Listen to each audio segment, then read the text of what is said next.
E aí, meus queridos, estamos começando mais um episódio do InterpretaCast. Hoje eu vou falar sobre um assunto que é o papel da decoreba. E a gente vai falar especificamente do papel da decoreba na disciplina de Química, que eu tenho um convidado que eu já vou mostrar pra você quem é, professor de Química, mas eu quero falar sobre o papel da decoreba como um todo nos estudos, porque tá muito na moda aquele negócio de você falar assim, não, o aluno não tem que decorar, ele tem que entender, ele tem que conhecer. Mas tem uns troços que você tem que decorar. Tem uns troços de química, pelo menos, que não tem como entender. Vai ter que decorar. Então eu trouxe reforços e eu trouxe ele aqui. O professor e meu grande amigo, professor Thiago. Dá um oi pra aquela câmera lá pra galera, Thiago. Oi, pessoal, tudo bem? Bem-vindo, como você está? Eu tô muito bem, Obrigado pelo convite. Eu tenho uma dificuldade imensa de tratar o Thiago como um convidado, porque como nós somos amigos, eu fico olhando pra cara dele de sério do episódio e eu não consigo muito. Mas tudo bem, Thiago, como é que você está? Como é que o professor está se sentindo nessa manhã? Nessa manhã eu estou muito bem, né? Ainda Tá mais bem? na sua presença, eu fico melhor ainda. Mas que beleza.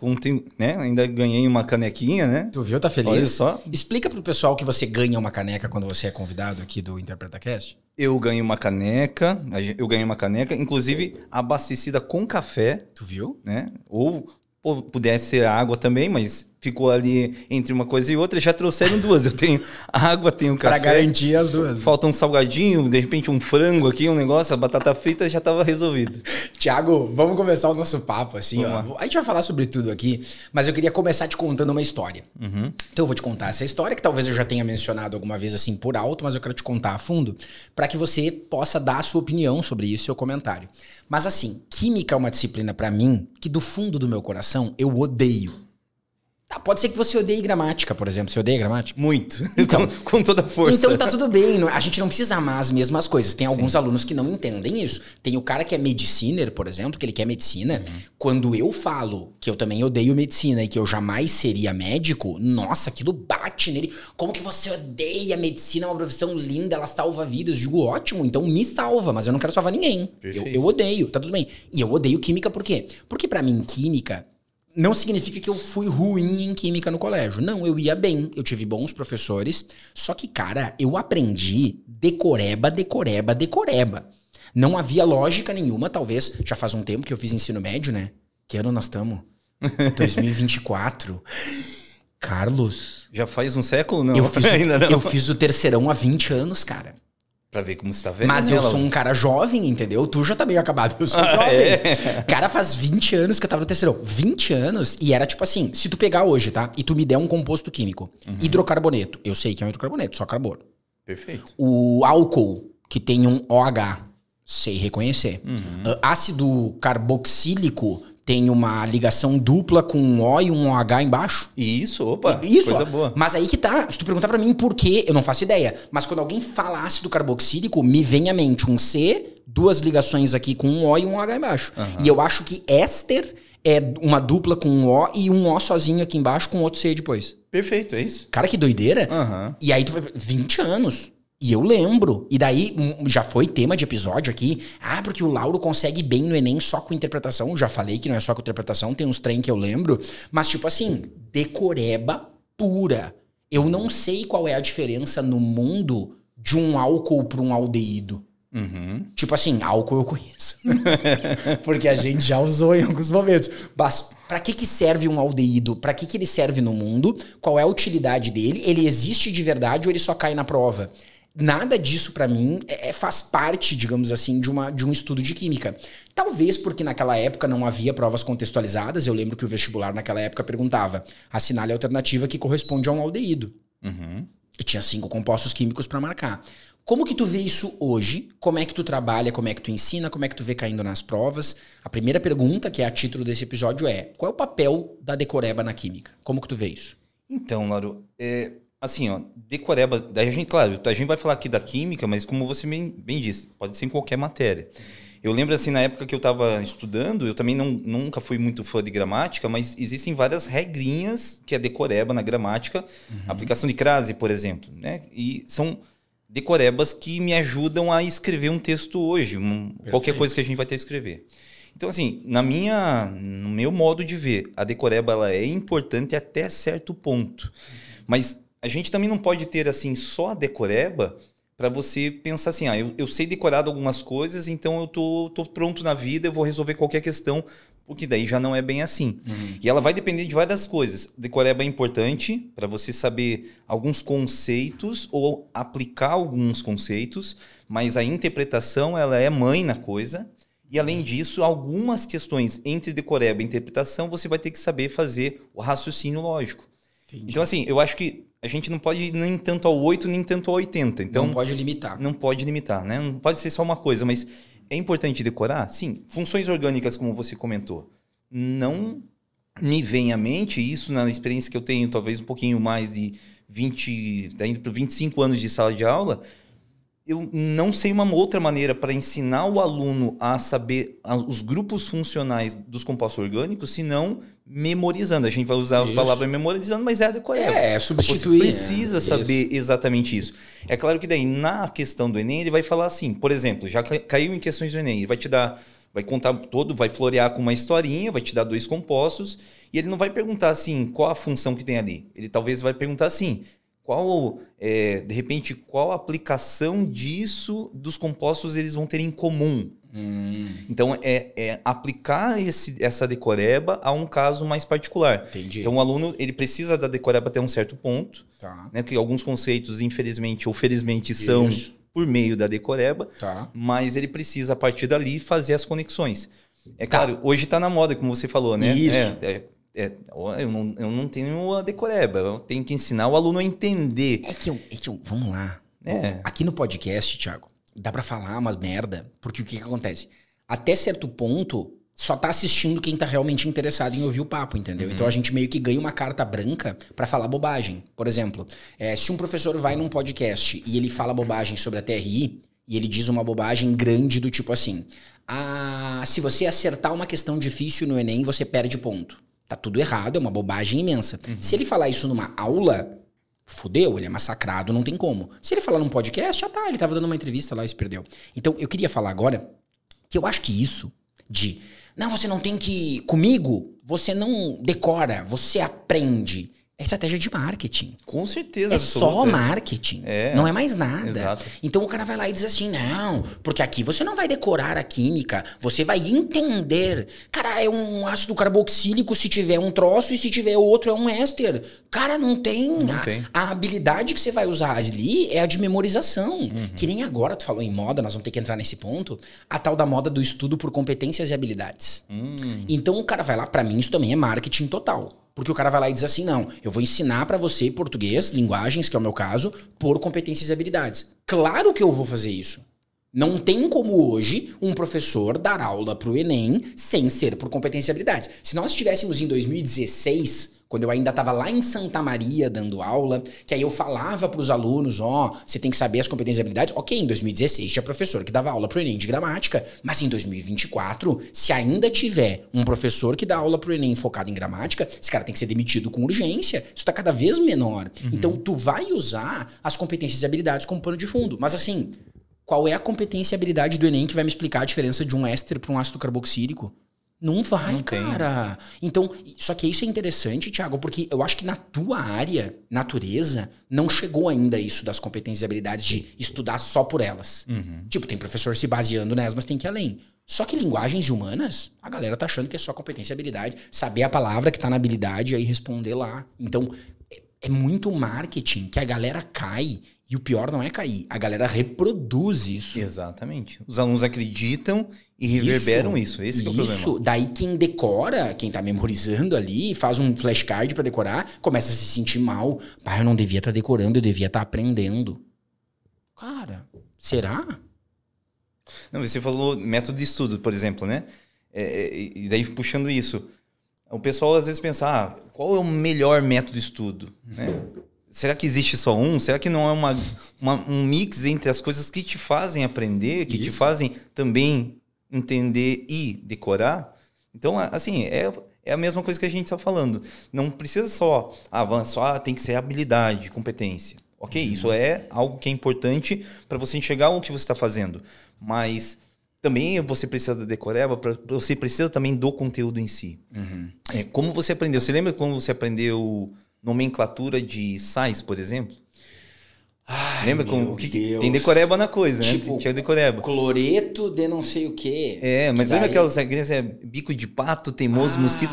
Esse é um negócio isso. que, primeira coisa, quando você vai Mito. começar uma aula dessa, por mais que você seja na primeira série do ensino médio, e eles não tenham visto isso ainda, existe hoje uma coisa chamada YouTube. Então, você entra numa aula da primeira série do ensino médio, os alunos já assistiram o vídeo do fulano de tal, e que vão lá, cantam a musiquinha e tal, a galera memoriza essa decoreba. Isso. E te reproduz isso. Daí você fala, tá, mas espera aí, onde que você vai usar isso? Então, não sei, eu sei Eu isso. só sei que é. Então, aí que tá. Também a decoreba por decoreba também não se aplica. No caso das funções orgânicas lá, o reconhecimento das funções tem que saber, tem que decorar. Sim. É a decoreba, para depois você aplicar em outras coisas.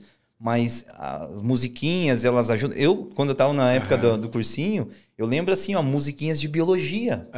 Eu lembro a musiquinha da biologia. O que me faz, por exemplo, responder como que é a respiração de uma aranha, por exemplo. Mas eu não sei te explicar como é o funcionamento disso. Então, assim, é a questão do método de estudo. Nem sempre uma coisa, nem sempre outra. Você tem que usar as armas a teu favor. Então, de repente, decorar algumas coisas para você poder ir além, para você poder fazer as conexões. Mas agora tu citou uma polêmica que a gente pode trabalhar. O que tu acha da música para ensinar? Tu costuma usar paródia? Assim, não faz muito parte estilo. das minhas aulas, do meu estilo. Tá. Mas, claro, hora ou outra eu canto uma musiquinha. Eu não posso dizer Mas que não. é aquela coisa meio assim. É igual para falar lá, por exemplo,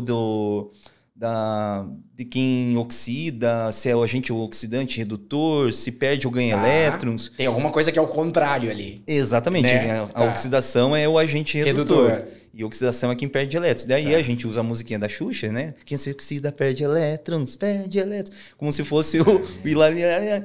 E aí assim, ó, tem coisas que a gente faz, a gente não se orgulha, mas a gente faz porque o aluno vai precisar saber daquela dica. não se orgulha, é fantástico. Eu não me orgulho disso. Como é que é? Quem oxida perde elétrons. Perde.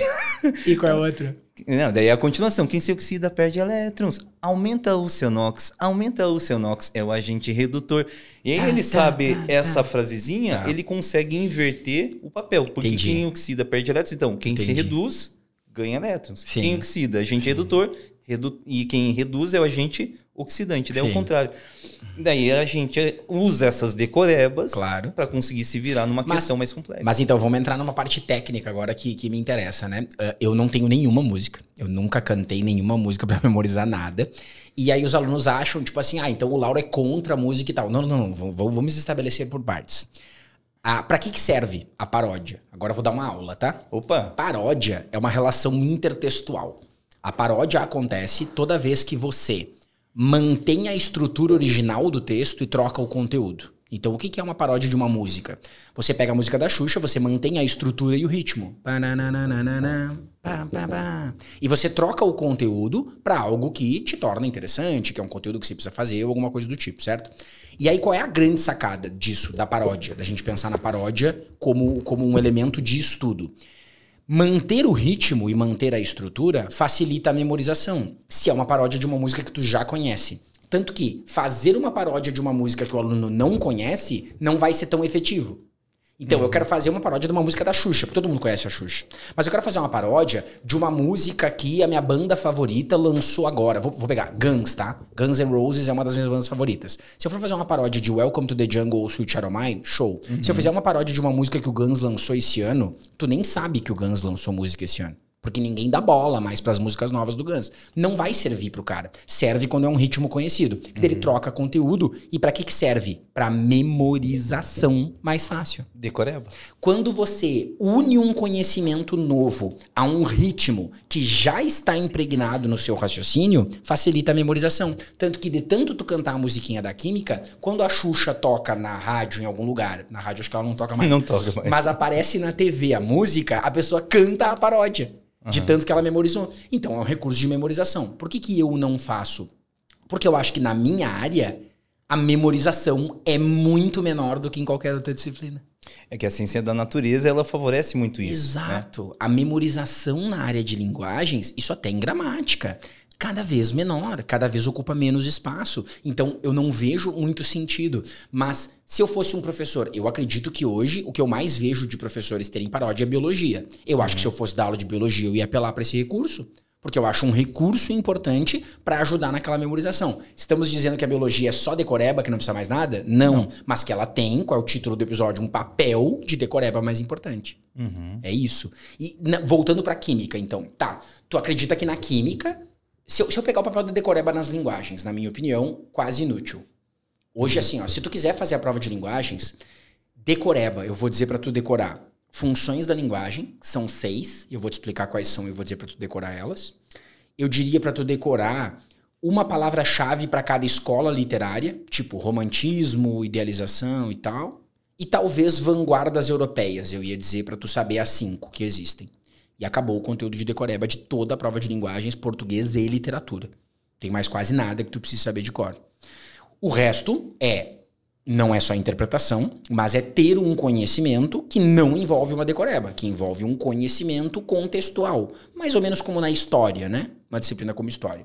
Então, o papel da decoreba é mínimo. Em outras disciplinas parece máximo. Como é que tu colocaria na química hoje? A gente já falou de compostos orgânicos, mas vamos para outros assuntos da química. Como é que tu vê a decoreba entrando? Um papel intermediário? Papel intermediário, né? Vou pegar um outro conteúdo, né? Um outro assunto que eu uso em parte uma decoreba, mas para ele fazer...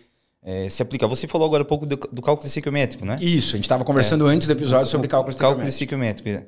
O cálculo estequiométrico, por exemplo, é o tipo de assunto que a maioria dos alunos teme esse assunto, tem dificuldade, e aquela coisa, eu sempre ouço eles falando assim, mas quando você faz, eu estou entendendo, mas quando eu vou fazer sozinho, quebra as pernas. É porque é cálculo, né? Já puxa para matemática. Tem esse fator que limita, mas não só isso. A parte do cálculo talvez seja uma aplicação mais assim... ferramenta, né? Mas pro final da questão. Mas o que eles têm dificuldade não é nem a continha, é o montar a regra de 3. Entendi. E a montagem da regra de 3, ela é uma interpretação do enunciado, baseado em algumas decorebas, que são os passos, algumas regras, né? Eu sempre, quando vou trabalhar esse assunto, eu estabeleço com os alunos que existem 4 passos, 4 regras, é como se fosse uma receita de bolo. Né? Que ele tem que fazer uma coisa aqui, depois ali, para no final... executar a matemática, que daí é a parte mais simples, que às vezes no Enem, e o Enem favorece muito isso, o examinador, quando vai construir a prova, ele já faz com os números que ele às vezes não precisa nem encostar assim a ponta do lápis para fazer a continha, ele já consegue raciocinar de cabeça, o dobro, o triplo, a metade, então você usa a proporção para isso. Mas o grande fator que dificulta é a montagem. E aí como que a gente faz? Eu estabeleço lá, você tem regras que são decorebas, né? Você tem que saber isso, que é primeiro montar a equação química, depois fazer o balanceamento dela.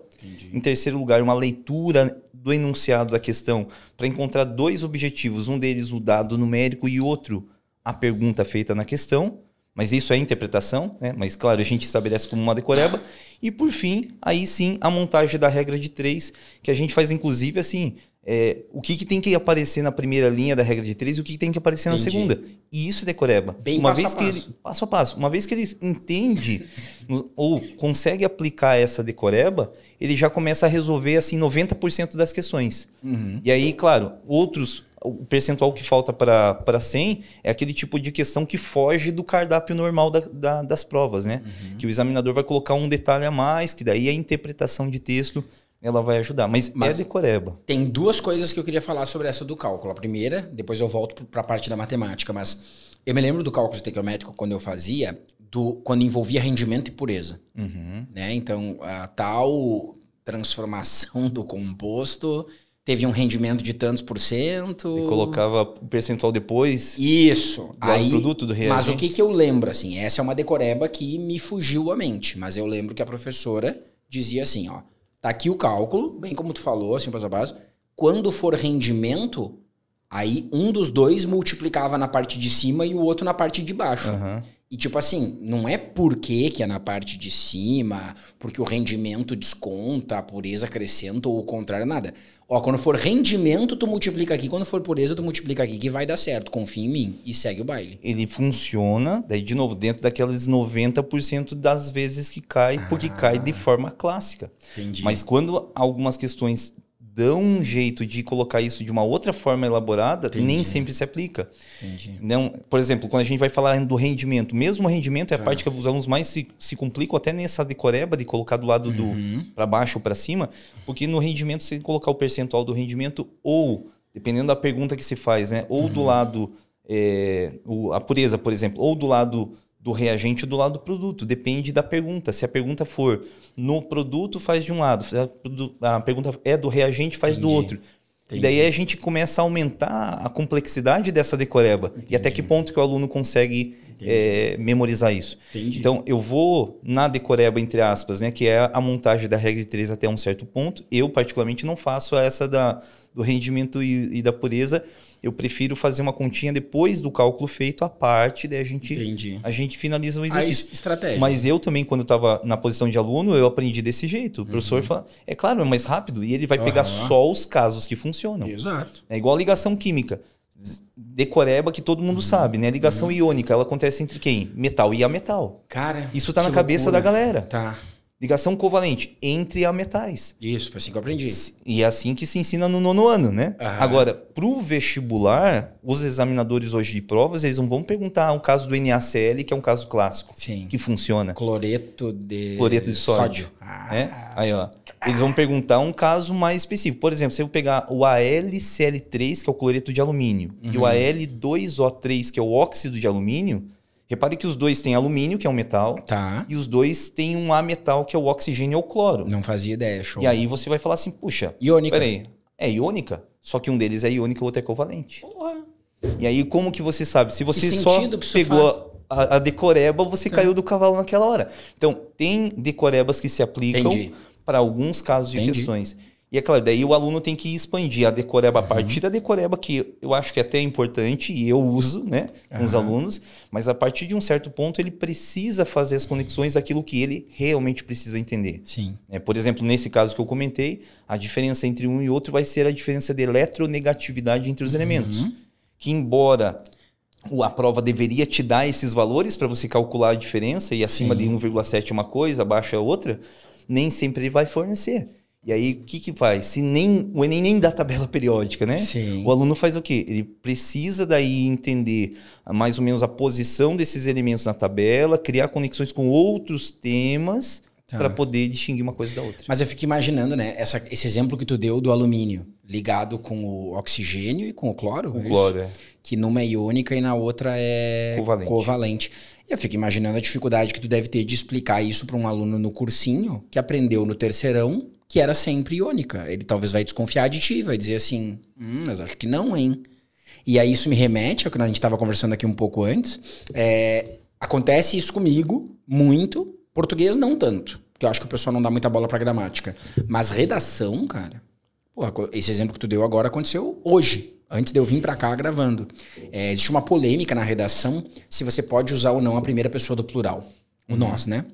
A redação do Enem, a dissertativa argumentativa, assim como vários outros vestibulares, é um texto objetivo. Então você tem que ser ali, você coloca o seu posicionamento, mas não dizendo eu acho que, nós acreditamos que. Só que daí agora vamos de novo para uma aulinha rápida para tu entender. O uso do nós, ele ele tem dois sentidos no português. Ele pode ser um nós inclusivo ou exclusivo. Vou dar o exemplo de um nós que inclui eu e você. Eu, falante, você ouvinte, nós interlocutores. Nós estamos aqui agora tomando um café e conversando. Quem é o nós? Eu, Lauro, e você, Thiago. Quando eu falo assim, cara, quando nós vamos estudar química, a gente fica muito confuso. O nós não é mais eu e você, somos eu e os alunos. Nós ficamos muito confusos. Esse é um outro uso para o nós. Vou para um terceiro uso do nós, que é um nós universal. É quando eu digo assim, ó, a gente não pode ficar quieto em relação ao Enem ser a bagunça que tá. A gente é toda a população brasileira. Então, qual é o nós que tu não pode usar na redação? O nós, eu e tu. Tu não pode dizer assim, querido corretor, eu e você precisamos... Você zera a redação se você se comunicar com o corretor. Então você não pode usar. Mas um nós universal, dizendo assim, então, diante dos argumentos ali, eu não gosto de diante dos argumentos, mas pode usar, nossa sociedade se acostumou a fazer não sei o quê. Eu posso falar nossa sociedade em vez de sociedade brasileira, porque são sinônimos. É um nós que está se referindo ao universal. Só que o que acontece? Da mesma forma que o professor, talvez no ensino médio, diga assim, Metal com não metal é iônico, ponto. Gente, não pode usar a primeira pessoa do plural. Tipo assim, pra tu não ter que explicar pro aluno tudo que eu te expliquei. Porque acredite, tem gente agora ouvindo o episódio que tá no 3º ano de cursinho e o professor nunca explicou a diferença dos 3 nós. O nós inclusive, exclusivo e universal. Nunca deu aula disso. Ele tá ouvindo pela primeira vez e tá chocado, assim.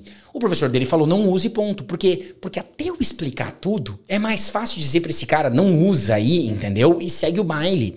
Só que aí, aquilo vira uma verdade e as pessoas começam a questionar, né? Vou dar outros exemplos da gramática que me veio à cabeça agora. O sujeito é quando você pergunta quem pro verbo. Você não aprendeu assim? Aprendeu. Então por que na frase vendem-se casas, o sujeito é casas? Se tu não perguntou quem pro verbo. O aluno confunde tudo. Mas por que tu diz lá no nono ano, como tu falou, pergunta quem pro verbo? Porque, porra, pergunta quem pro verbo. Sujeito é um conceito extremamente delicado em língua portuguesa. Ele é o assunto da minha tese de doutorado. Eu fiz uma tese de doutorado para comprovar que o conceito de sujeito na gramática tá errado. Foram 237 páginas para provar só isso.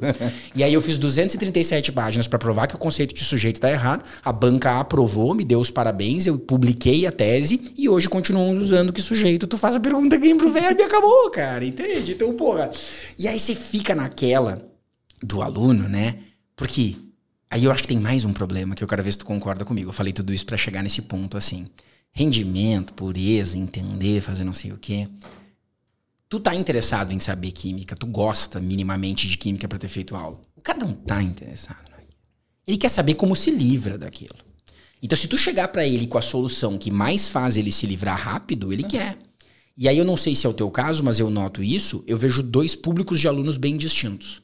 Tem o cara que acha que mais rápido pra se livrar é decorar e ponto. E tem o cara que prefere tentar entender e encontrar uma lógica naquilo porque ele não é bom em decorar. Tu nota esses 2 tipos de alunos quando tu dá aula? Com certeza. Não só noto que quando a gente tá dando aula, eu vou até um certo ponto e falo assim, ó, para você que não quer ir além, até aqui. Faz aqui e deu.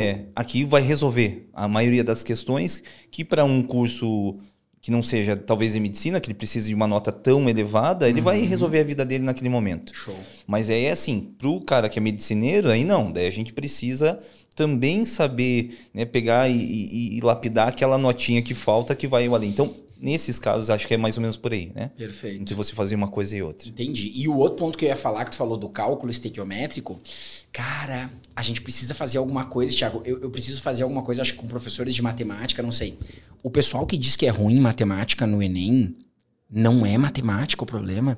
Isso que tu falou do cálculo estequiométrico agora vai servir para quem tá em casa para questões de matemática. Cara, as pessoas não estão errando, Thiago. E eu digo isso como mentor de estudos, que acompanha as outras disciplinas e tal. Os alunos não estão errando na matemática os aspectos matemáticos. Não é que eles montam a regra de 3 e multiplicam errado no final. Eles erram a montagem da regra de 3. Bem o que tu falou. Eles estão se ferrando em matemática porque eles erram a montagem da regra de 3. Porque eles achavam que era de um jeito e era de outro. Os caras estão errando, velho, porque a questão pede... agora não vai dar pra dar o exemplo. Vamos pegar esse copo aqui, tá? A questão pede o volume desse copo e você olhando de longe, parece que é só calcular o volume de um prisma. Tá aqui todo ele. Só que esse copo, se você olhar bem o detalhezinho ali, ó, ele tem uma curvatura dentro. Então tu tem que descontar aquela curvatura. Ele não erra o cálculo, ele erra porque ele não viu a curvatura. Eles estão se ferrando na prova de matemática por causa disso. E tem uma galera que vai mal em matemática acreditando que o seu problema é matemática e não é. Isso é muito comum. E aí a pergunta que eu queria te fazer falando pra isso é isso. Linguagens, acontece o seguinte processo. Não é que tem muita gente achando que o seu problema é conteúdo de linguagens e na verdade não é. É o contrário. Tem muita gente achando que é só interpretação e na verdade o problema é conteúdo. Qual que tu acha que é o principal problema dos alunos hoje na química? Quem não consegue entender química, quem vai mal em química? Qual é o diagnóstico mais geral que tu faz? Complicado, hein, Laura? Difícil, né? Difícil. Fiz pra te ferrar mesmo. É difícil. E isso vai depender... Não é uma pergunta fácil de responder, porque não depende de um fator. Depende de cada indivíduo, da história que ele teve de estudo ao longo da vida dele, assim. Depende das aptidões que ele tem, depende de várias coisas. Então, eu não sei te dizer exatamente para que lado seguir. Existem esses 2 caminhos diferentes. E como é que nós, professores, com uma turma cheia de alunos, damos conta disso? Não damos, né? Como é que a gente vai pra internet e dá aula para milhares de alunos e dá conta disso? É complicado. A gente joga bola e esperando que a maioria deles consiga pegar. Sim. E aí torcendo fervorosamente para que sim e dando o mínimo de respaldo para que isso possa acontecer. Mas cada a forma e como vai trilhar é dele, né? A gente dá esse caminho, mas ele precisa agarrar isso. Show. Quero te perguntar sobre outras coisas agora. Você hoje trabalha como professor de química, dá aula presencial e dá aula online. Sim. E você também é coordenador. Estou coordenador, né? Está coordenador. Né? Nunca se sabe, até o episódio ir pro ar. Exatamente, se continua ou não. Porque é montanha-russa, né? É um trabalho muito bacana a da coordenação. Do caráter de professor, eu trabalho já há 25 anos, mas desde que estava no primeiro ano da universidade, já comecei a dar aula ali. Né? Então é aquela coisa que a gente se mete fazendo aquilo que a gente não sabe, vai aprendendo ao longo do caminho e a gente vai continuar aprendendo o resto da vida. Massa. Mas a coordenação eu estou há alguns poucos anos, né? Sempre aprendendo constantemente, mas é uma montanha-russa. Um dia apaga um incêndio ali, outro aqui, outra. A gente aprende muito a lidar com as pessoas, a falar com as pessoas, a entender o problema das pessoas. Os alunos, na verdade, acho que a mágica da coordenação é entender que o aluno ele não é geral, ele é um indivíduo. Perfeito. Você precisa entender qual é a história dele, precisa entender, né, o que ele anseia, né? Quais são as coisas que ele quer, enfim, e acolher. Então, esse trabalho da coordenação não é simples, mas é muito prazeroso. Então, eu não sei se eu já contei nesse episódio aqui, mas eu achei que o episódio contigo era uma boa para contar, que eu já fui coordenador. Inclusive, eu era um professor da sua coordenação. Exatamente. O Thiago já foi coordenado por mim, né, Thiago? Espero que tenha sido uma experiência boa. Sensacional. Que bom, Mente, é importante você mentir porque você tá no meu podcast, né? Pode não tomar um café depois. Isso, engole o café e não esquece que você tá no meu podcast. E a minha experiência de coordenação, eu notei... ficou muito mais claro pra mim isso, dessa questão dos alunos, assim, ó, que eu digo pra você, cara, a gente como professor, é importante que os alunos que estão em casa saibam também, você que tá em casa, assim como você julga os professores, nós também julgamos você.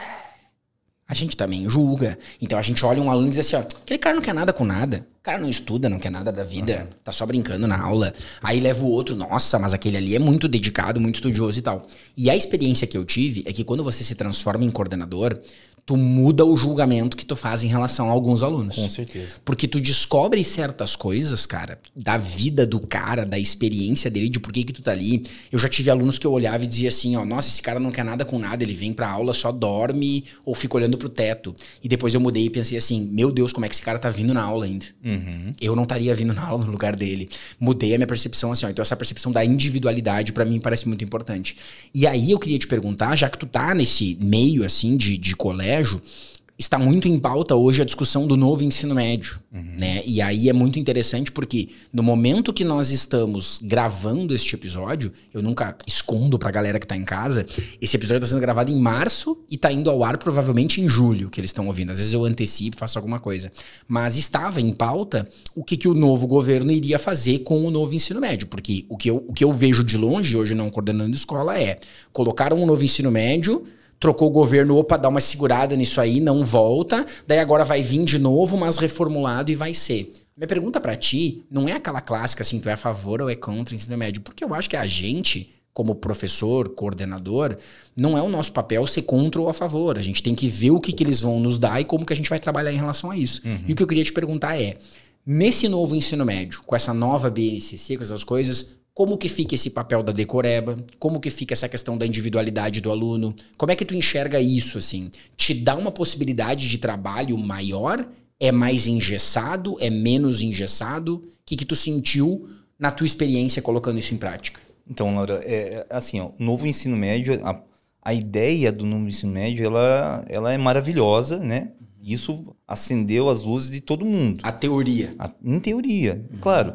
Mas quando ela foi arquitetada e veio isso para as escolas, acho que veio muito cedo, eles não conseguiram lapidar ao ponto de isso funcionar bem, ele veio sem o comando, né? Ele veio sem aquilo que os professores, as escolas precisavam fazer. Então, só foi jogado goela abaixo do tipo, se vira, vai aí. Esse é o novo ensino médio. Faz alguma coisa. Faz alguma coisa. E as escolas, meio que sem saber para onde correr, cada um às vezes correu para um caminho diferente.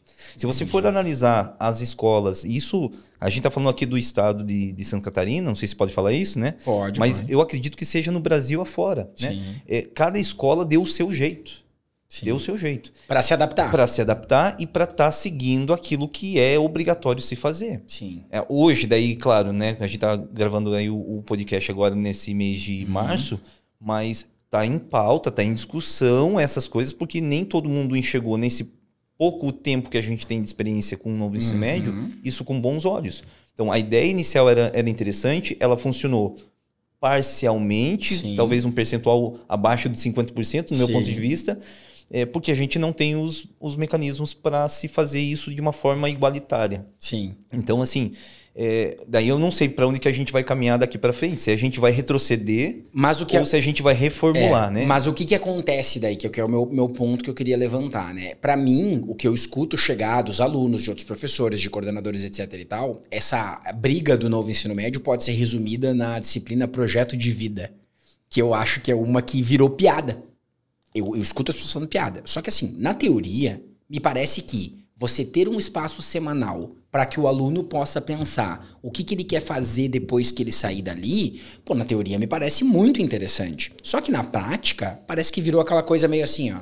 Joga aí o que precisar e vamos fazendo, etc Mas e tal. Daí, Laura, assim, daí eu assim, vou ter que defender que depende de quem comprou a briga, né? Entendi. E aí eu conheço professores, inclusive onde eu trabalho, que o projeto de vida é uma matéria muito massa. Entendi. É que ele tem todo um cronograma, mas claro, isso não veio pronto. Claro. Isso foi construído pelo professor que comprou aquela ideia e falou, não, eu acredito nisso e vou fazer funcionar desse jeito. É igual, por exemplo, uma aula aí de linguagem. Disso. Você vai assistir a aula de linguagem do Lauro e você se apaixona. Sim. Agora você vai assistir a aula de linguagem de uma outra pessoa, talvez não seja tão encantador. Entendi. Então depende o quanto você se colocou naquilo. Claro. E eu acho que essa questão ali do novo ensino médio é mais ou menos por aí. Eu acho que... Só que daí é uma coisa muito geral, né? Foi dito o que fazer, mas não foi dito como. Como fazer, e aí exatamente. Quebrou, né? E eu acho que tem mais um problema. A pessoa vai lá e ela tem, para entrar essas disciplinas, itinerários, né? Projeto de vida, bababá, o que for entrar, show. Mas continua tendo o Enem. Mas o Enem tinha uma proposta de ser alterado, o Enem, lembra? Perfeito. E para quem se encaixar nesse novo ensino médio, isso não aconteceu. Mas aí que tá, o propósito. é o primeiro ovo ou primeiro a galinha. Primeiro tu muda o Enem e depois tu ajusta o ensino médio, ou primeiro tu muda o ensino médio e ajusta o Enem? E enquanto tu faz esse ajuste, como fica a galera que tá no meio do caminho? Exatamente. Você entendeu? Então, pô, eu tava numa escola lá, e daí no terceiro ano estava sendo aplicado o velho ensino médio, e no primeiro e no segundo estava sendo aplicado o novo. Como é que fica esse cara aqui? Vamos supor que o Enem mude, né? Porque o maior medo dos alunos é essa mudança. Daí muda o Enem, o cara tá lá no terceirão, o Enem tá sendo adaptado a este novo ensino médio, mas ele teve o velho? Não, e a pergunta que me faziam é assim, tá, professor, mas daí vai ter essa mudança do Enem e os alunos que estão na primeira e segunda série, que estão sendo preparados para isso... Eu já terminei o ensino médio, eu tô fazendo um terceiro, quarto ano de Enem, assim. E eu, o que eu faço? Né? Isso, como é que eu volto atrás? As pessoas se sentem desamparadas. Desamparadas. E aí, acho que nesse contexto, houve a mudança, né? Eles voltaram atrás. Não vai mudar o Enem, pelo menos não por enquanto. Sim. Até na questão do digital, eles estão, né? Isso. Tiveram que repensar. E aí, até que ponto agora as escolas também não vão voltar atrás com o próprio itinerário? Então, eu sei e conheço alguns materiais que são de venda... Brasil, em termos de Brasil, que a editora já sinalizou para a escola assim, nós estamos mudando o material, já apresentaram para a gente, eles não lançaram, porque vai ser lançado em 2025, gradativamente primeira série, daí 2026 na segunda, e esse novo material não prevê itinerário. Não prevê, quer dizer, não houve nenhuma decisão ainda oficial, mas as editoras sempre se antecipam e começam a fazer isso. Então, assim... Como a gente falou, a ideia do itinerário no ensino médio era uma ideia bacana. Eles falaram que tinham que fazer, mas não como. E aí as escolas, cada uma foi se virando. Algumas pretendem continuar com esses, entre aspas, itinerários, por mais que mudem de nome. Pode se chamar de uma aula diferente, uma aula de aprofundamento, cada um seguir um lado, né? Claro. E tem outras que falam assim, não funcionou para mim, vamos ter que voltar ao modelo antigo. E aí a pergunta que você fez inicialmente, e a Decoreba, onde fica isso, né?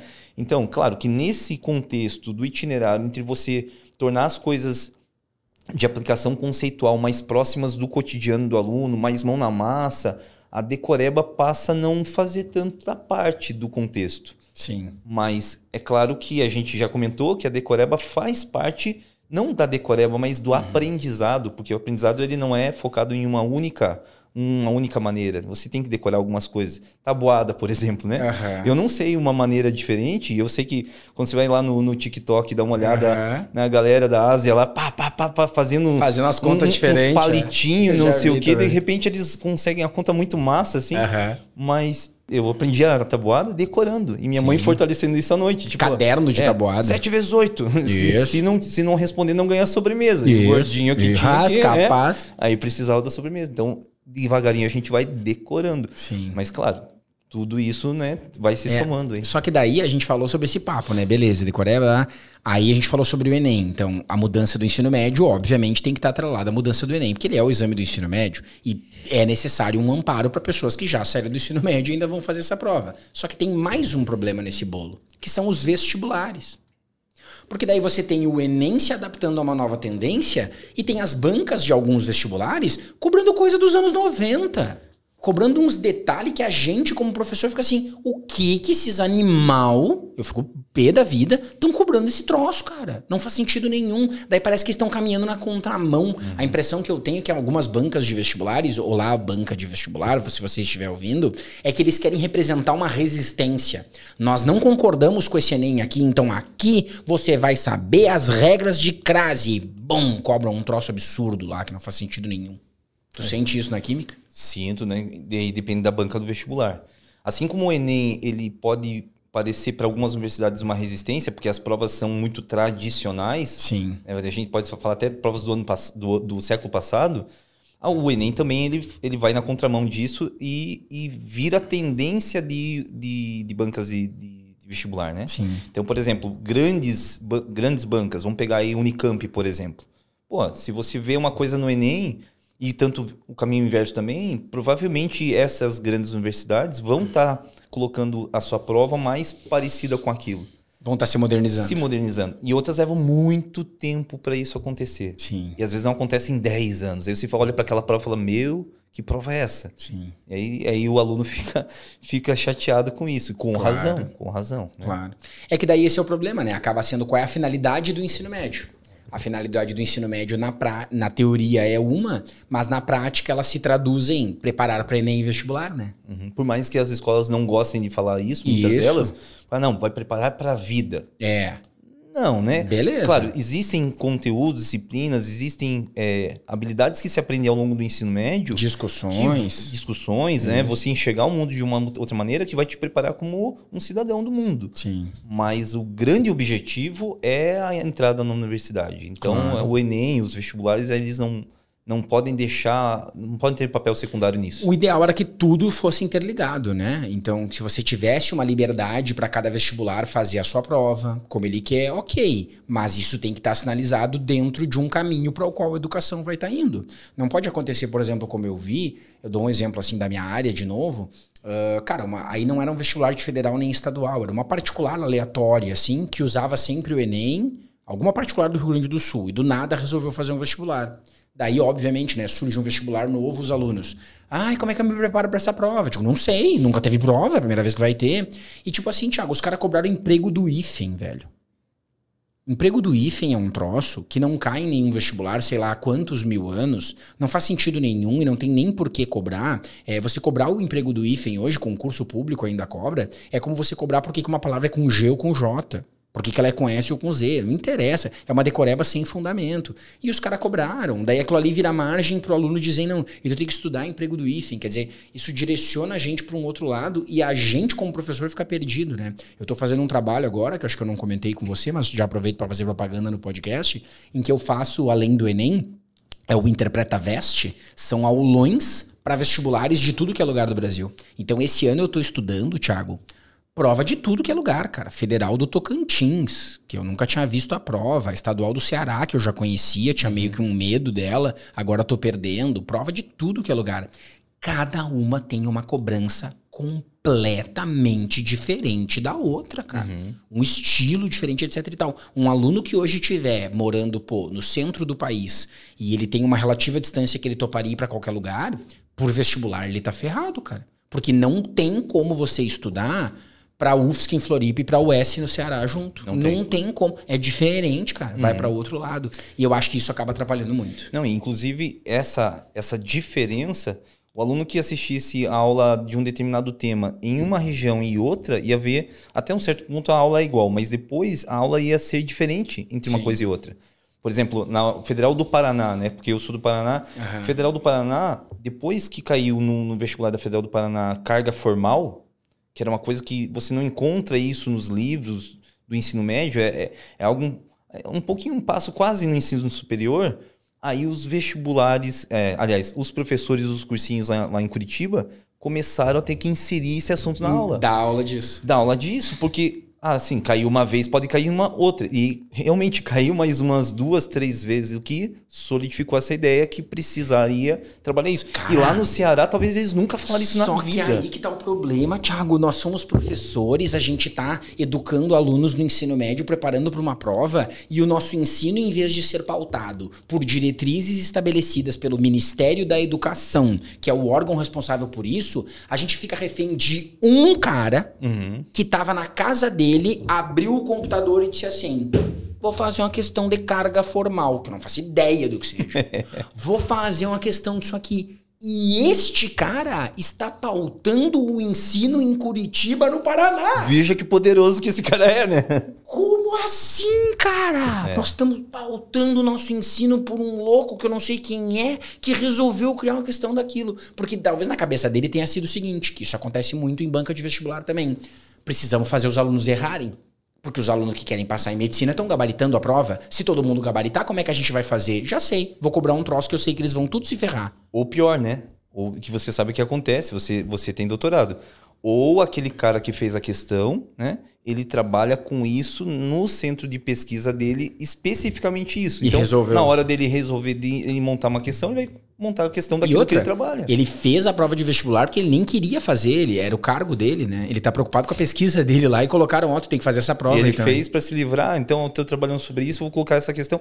E olha quanta gente, cara, ele acabou mexendo, né? Olha quanta gente. Ele não mexe só com os cursinhos de Curitiba. Ele mexe com o cara que tá lá em São Paulo, resolveu fazer a UFPR, viu um aulão disso. Eu tenho que me preocupar agora por causa desse assunto, eu tenho que correr atrás e entender o que é isso, porque lá cobra. E às vezes cobrou assim, 2, 3 anos, nunca mais cobrou. Deixamos um episódio triste, cara. O episódio vai acabar, tá acabando triste. Gente, ó.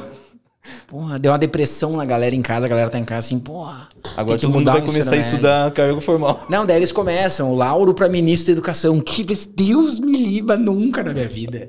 Nunca na minha vida. Tem essa bucha na minha mão, os caras fazem um troço, tem diretriz. O Lauro vai puxar uma plaquinha, @me chama, pô, né? O mínimo que um vestibular, edital de vestibular tinha que seguir era a base nacional comum curricular do país. Perfeito. E não o cara poder inventar o que ele quer a fim de cobrar num troço pra gente ter que ensinar. E algumas diretrizes, daí vou caindo nisso também, o Lauro tá louco. Eu fiquei puto. Algumas diretrizes, elas usam assim, termos para colocar lá que são muito gerais e que cabe o entendimento de cada um aprofundar do jeito que quer dentro daquilo. Claro. Né? Você vai colocar lá, por exemplo, um item que tem lá nas diretrizes, assim, compostos de carbono. O que é compostos de carbono?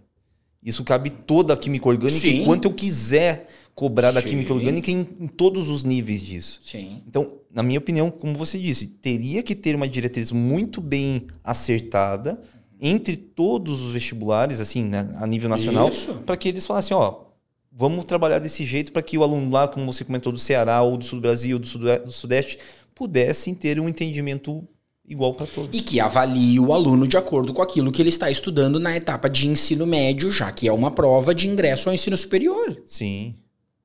Thiago, estamos chegando ao fim do nosso episódio. Só para colocar, por isso que eu acho muito massa a ideia dos vestibulares que fazem vestibular seriado. Eu sou muito fã disso, né? E infelizmente não são todos os estados que tem isso, né? Sim. Por exemplo, aqui em Santa Catarina não tem, né? Rio Grande do Sul... Santa Maria agora tem. Tem. No Paraná tem um monte lá de vestibular seriado. Você que não sabe o que é vestibular seriado, né? Sim. Pelotas acho que tem também. Você faz lá, no final da primeira série, os conteúdos que caem só na primeira série, depois na segunda série, terceira. É muito mais sensato. Sim. Né? Eu sou fã disso. Massa. Thiago... A última pergunta que eu faço para todo entrevistado nesse programa, e aproveitando para agradecer a tua presença, é a seguinte: hoje, com todo o conhecimento que você tem, tudo que você adquiriu nas experiências de professor, de coordenador, dando aula, gravando aula, teria muito mais coisa pra gente conversar, mas eu queria que tu dissesse, se tu pudesse voltar no tempo, para o Thiaguinho, lá no 3º ano, não querendo nada com nada da vida. Terceirão. Tentando fazer alguma coisa pra entrar, escolhendo se ia fazer química, se não ia fazer química, se pudesse dar um conselho pra ele, né? Um conselho pra ti mesmo, voltando no tempo. Que conselho seria esse? É nessa câmera que eu falo comigo daquela época? Pode ser, finge que tu tá naquela câmera ali. Cara, se eu pudesse dar um conselho, o conselho seria assim, leia mais, né? Eu sei que ao longo da minha jornada, eu lia bastante coisas, mas coisas pontuais, coisas sobre um assunto. Leia sobre tudo, seja uma pessoa assim do mundo, uma pessoa que construa conhecimentos gerais, não seja tão específico, não seja só focado naquilo que você quer estudar, mas em conhecimentos gerais. Acho que todas as ferramentas são válidas e te ajudam a desenvolver conhecimentos e habilidades para o futuro. Se relacione bem com as pessoas, saiba construir o seu portfólio, isso é o que há para a vida. E se o Thiaguinho daquela época pudesse voltar, acho que eu seria uma pessoa muito melhor só com isso. Que genial, hein? Fantástico. Querido, muito obrigado mais uma vez. Vou deixar as redes sociais do professor Thiago para quem quiser seguir. Prof. Thiago com TH, né? TH. Prof. Thiago com TH.química no Instagram. Você pode acompanhar um pouquinho da vida do nosso querido. E aí eu pressiono ele sempre também para postar um pouquinho mais, né, professor? É verdade. Para ajudar a galera no Instagram também. Prof. Thiago.química, você vai lá, quiser mandar uma DM para ele, alguma coisa que você ficou em dúvida e queria saber, tá à disposição, né, Thiago? Obrigado, Lauro. Fechado? Obrigado mesmo pelo convite. Tamo junto. Legal. Valeu, galera. Obrigado. Beijos. Tchau, tchau.